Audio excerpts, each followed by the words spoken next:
ଥରେ ଗୋଟିଏ ଶିଆଳ ଜଙ୍ଗଲରେ ବୁଲୁଥିଲା। ଏମିତି କିଛି ବାଟ ଆସିଛି, ତାକୁ ଗୋଟିଏ ନୀଳବର୍ଣ୍ଣର କୁକୁଡ଼ା ଦେଖାଗଲା।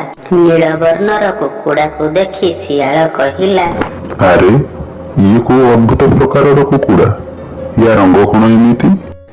ଏହା କହି ଶିଆଳଟି କୁକୁଡ଼ାର ପାଖକୁ ଗଲା ଓ କୁକୁଡ଼ାକୁ କହିଲା, ମୁଁ ମୋ ଜୀବନରେ ଅନେକ ରଙ୍ଗର କୁକୁଡ଼ା ଦେଖିଛି, କିନ୍ତୁ ଏଭଳି ରଙ୍ଗର କୁକୁଡ଼ା ମୁଁ ମୋ ଜୀବନରେ ଦେଖି ନାହିଁ। ଏମିତି ରଙ୍ଗର ରହସ୍ୟ କଣ ମୁଁ ଜାଣିପାରେ? ଶିଆଳ ପାଖରୁ ଏଭଳି କଥା ଶୁଣି କୁକୁଡ଼ା କହିଲା, ଯଦି ତମେ ଜାଣିବାକୁ ଚାହୁଁଛ ମୋ ରଙ୍ଗ କାହିଁକି ନୀଳ ହୋଇଛି, ତାହେଲେ ତୁମକୁ ମୋ କାହାଣୀ ଶୁଣିବାକୁ ପଡ଼ିବ। କୁକୁଡ଼ାର କଥା ଶୁଣି ଶିଆଳ କହିଲା, ତାହେଲେ ଠିକ ଅଛି, ଶୁଣା। କୁକୁଡ଼ା କହିଲା, ଏ ଜଙ୍ଗଲ ଭିତରେ ଗୋଟିଏ ପୋଖରୀ ଅଛି। ସେ ପୋଖରୀର ପାଣି ହେଉଛି ବହୁତ ନୀଳ ଓ ସେ ପୋଖରୀ ହେଉଛି ବହୁତ ଗଭୀର। ସେ ପୋଖରୀ ପାଣି ଏମିତି ସେମିତି ପାଣି ନୁହଁ, ସେ ହେଉଛି ବିଷାକ୍ତ ପାଣି। କୁକୁଡ଼ା ମୁହଁରୁ ଏଭଳି କଥା ଶୁଣି ଶିଆଳଟି ଡରିଗଲା।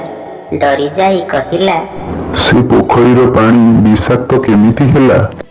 କୁକୁଡ଼ା କହିଲା, ସେ ପୋଖରୀରେ ଗୋଟିଏ ଶାକପ୍ରାଣୀ ବିଷଧର ସାପ ମରିଥିଲା, ସେଥିପାଇଁ ସେ ପୋଖରୀର ପାଣି ନୀଳ ଓ ବିଷାକ୍ତ।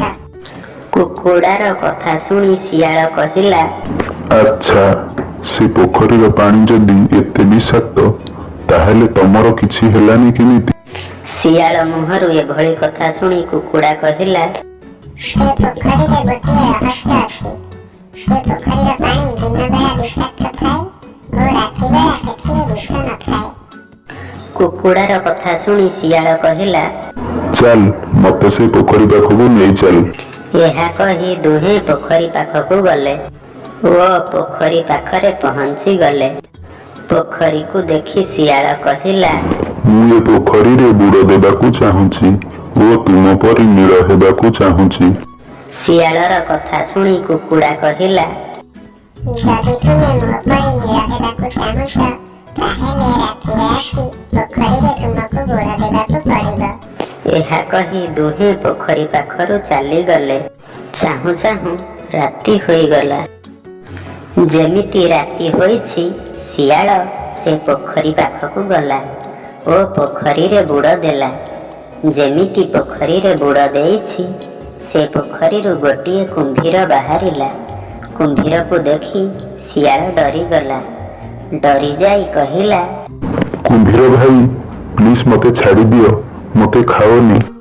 ଶିଆଳର ମୁହଁରୁ ଏଭଳି କଥା ଶୁଣି କୁମ୍ଭୀର କହିଲା, ଆଜା, ତତେ ମୁଁ ଛାଡ଼ିଦେଲି। ମୋ ପେଟ ଏବେ ଫୁଲ ଅଛି। ମୁଁ ଏଇ ସାଙ୍ଗେ ସାଙ୍ଗେ ହେବ ଗୋଟିଏ କୁକୁରକୁ ଖାଇଛି। କୁମ୍ଭୀର କଥା ଶୁଣି ଶିଆଳ କହିଲା, କୁକୁରକୁ ତମେ କେମିତି ଖାଇଲ? କୁକୁରର ଏ ପୋଖରୀରେ କଣ କାମ?